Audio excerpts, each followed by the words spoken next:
صبح اور شام کی ایک خاص دعا احادیث کی روشنی میں جامع ترمذی کی حدیث مبارکہ ہے۔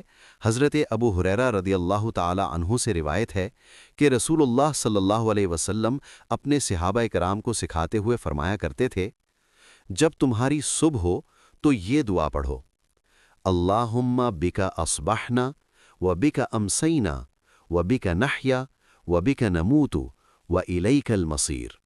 ترجمہ: اے اللہ، تیرے ہی حکم سے ہم نے صبح کی اور تیرے ہی حکم سے ہم نے شام کی، تیرے ہی حکم سے ہم زندہ ہیں اور تیرے ہی حکم سے ہم مریں گے اور تیری ہی طرف لوٹ کر جانا ہے۔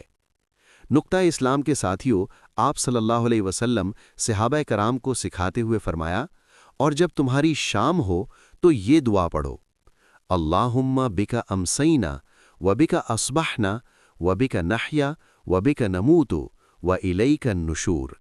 ترجمہ: اے اللہ، تیرے ہی حکم سے ہم نے شام کی اور تیرے ہی حکم سے ہم نے صبح کی، تیرے ہی حکم سے ہم زندہ ہیں اور تیرے ہی حکم سے ہم مریں گے اور تیرے ہی طرف دوبارہ اٹھنا ہے۔